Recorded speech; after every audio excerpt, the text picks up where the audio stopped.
Did you know that when you're negotiating for something with something, you need to use your body language? Bea Voce is here to talk about exactly what we need to do. I mean, I think body language is important anyway, but for a negotiation, it's extremely important. It's so important. And the reason it's important is because we give so many nonverbal cues with our bodies that probably tell more than what we're actually saying. And think about negotiation. I mean, there's lying, there's deceit, there's excitement. There are all these emotions that a lot of times we don't want to talk about. Right. Our bodies give the tells. Okay, so when we first sit down to negotiate, what do we do? Okay, actually what happens most importantly before you sit down. Excuse me. So what you want to know is fundamentally what their body language is outside of a high stress scenario. So if we were sitting down to lunch before we went out, or something that I'm kind of in neutral baseline body positioning. Okay. So that once we sit down, I actually know what your regular body language is, like when you're not stressed out, when you're not in high stress scenarios, right? Versus when you're in a scenario that you could potentially be putting on a show. So that's number one. If you can figure out fundamental body language before walking into the room, that's huge. Okay, so when you sit down, what's the first thing you do? Okay, so we're shaking hands, right? That's going to happen Of course, eye contact, yes, right? Eye contact, but eye contact without blinking, that's going to be a big one. Oh, no blinking? No blinking. If yes, I think it shows about not confidence. blinking, do I start blinking? Most likely, okay, yes. okay. So shake it off, yeah, because it exerts a certain level of confidence. And then you've probably had the time where you get like the limp handshake, right? Yeah. That's so gross.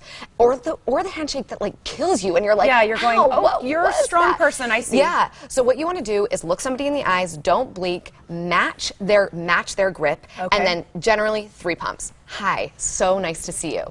3 pumps, right? And just be certain, sure, you're standing steady if you're standing up. And the no blinking is really important. Okay, so then the next thing, what do you do? So when you're sitting down, when you're placing yourself, generally speaking, we sit across the table from somebody.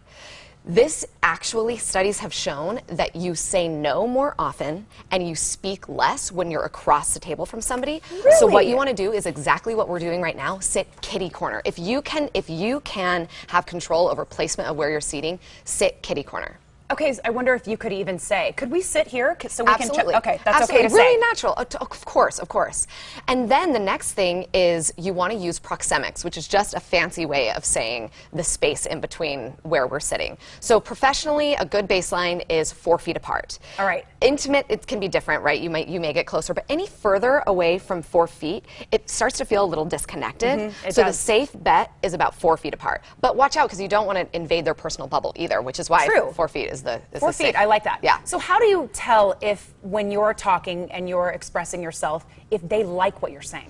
Okay, so this is really interesting. This is called mirroring and matching. So in order for me to tell if you're liking what I'm doing, what I'm going to do is start to build rapport with you, which if you look at our body language right now, I'm sitting exactly like you. Did you notice that? I just now saw that. Yeah. So what you want to do is mimic and mirror what the other person is doing. So if somebody is leaning back, you lean back. As soon as they lean forward, you lean forward. And it's subtle. You don't want to be really overt about it. It's not like I would have. It's just the little. It's really little. Things. Okay. So how you can tell they're really interested in what you're saying is that you'll end up leading the conversation, and subconsciously they'll end up following you. So if I changed up my body positioning, if I move my hands or anything, then I do what you do. You would exactly, because we're in rapport. Isn't that interesting? I love it. Yeah. Okay, if you're thinking, I love everything she's saying and I need to know more, because I think this is good for anything. If it's a negotiation for a job or with your relationship or a relative or your child, I mean, all of it. Yeah. Okay, you have a workshop coming up. Yeah, so I have, it's called Womenpreneurs Workshop. It's August 13th through 15th. And it's going to be all things entrepreneurship for women. So we're talking PR, branding, negotiation, body language, sales. We're going to cover so much over the weekend.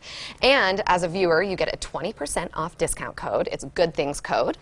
Go to hubsaltlake.com/womenpreneurs, or you can go to my website, beavoce.com. Bea, you are so good at what you do. Oh, thank you. Can you tell that I was fascinated and totally interested the whole time? I love talking about this. I'm totally obsessed. I want to do exactly. Now, see, I really like you. And you'll notice.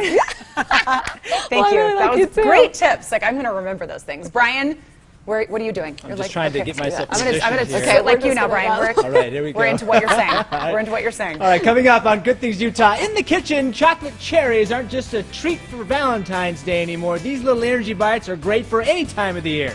And we've got the recipe.